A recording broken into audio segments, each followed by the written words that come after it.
तो finally one piece chapter 1097 के spoilers आ चुके हैं, जो कि बहुत ही अमेजिंग चैप्टर होने वाला है। कॉज इस चैप्टर में ड्रैगन और उसके पास्ट के बारे में बताया गया है और इस चैप्टर का नाम है गिनी। तो जैसा कि हमने लास्ट चैप्टर में देखा था कि कुमा और गिनी गॉड वैली से निकलने के बाद सोरबेट किंगडम में सेटल हो जाते हैं और ये चैप्टर वहीं से स्टार्ट होता है जहाँ हम सोरबेट किंगडम के किंग को देख सकते हैं, जो वर्ल्ड गवर्नमेंट को ट्रिब्यूट देने के लिए अपने किंगडम का टैक्स बढ़ा देता है। तो आई गेस शायद गॉड वैली इंसिडेंट से वर्ल्ड गवर्नमेंट का बहुत बड़ा नुकसान हुआ होगा, इसलिए उन्होंने ट्रिब्यूट बढ़ाया होगा और इवेंचुअली किंग्स ने भी टैक्स बढ़ाया होगा।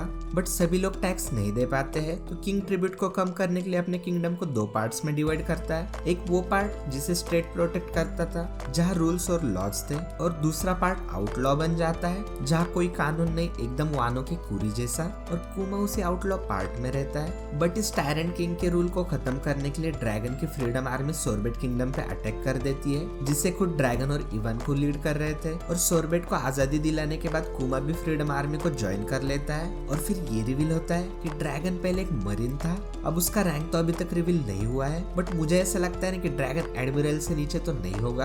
आपको क्या लगता है कमेंट्स में जरूर बताइए। और यहाँ पर ये भी बताया गया है कि ड्रैगन को समझ आ चुका था कि नेवी में जस्टिस जैसी कोई चीज नहीं है, इसलिए वो नेवी छोड़ देता है। और भाई अब तो मैं ड्रैगन और अकाइनु का क्या कनेक्शन था ना, ये जानने के लिए और भी ज्यादा एक्साइटेड हो चुका हूँ। और यहाँ पर ये चीज भी रिवील होती है कि 14 साल पहले कुमा और गिनी दोनों ही रिवोल्यूशनरी आर्मी में कमांडर्स थे। अब कुमा का तो मुझे पता था, बट गिनी का कमांडर होना मेरे लिए न्यू है। और मुझे ऐसा लगता है कि ड्रैगन का एक और कमांडर होगा, जो में भी इन फ्यूचर रिवील हो सकता है। कॉज रिवोल्यूशनरी आर्मी में हमने 4-4 कमांडर्स की सिस्टम देखी है, और अगर इवन को, गिनी और कुमा 3 कमांडर्स थे, तो एक और जरूर हो सकता है। एनीवेज, फिर ड्रैगन को एक न्यूज मिलती है, जिससे ड्रैगन को ये पता चलता है कि गिनी किडनैप हो चुकी है। अब मुझे ऐसा लगता है ना कि ये किडनैप जरूर वर्ल्ड गवर्नमेंट ने करवाया होगा, एंड क्या पता शायद अकाइनु के हाथों। अगर ऐसा होता है ना, तो मेरी हाफ थ्योरी सही साबित हो सकती है। और अगर आपको नहीं पता कौन सी, तो शायद आपने अभी तक ये वीडियो नहीं देखा। और हाँ, नेक्स्ट वीक भी कोई ब्रेक नहीं है।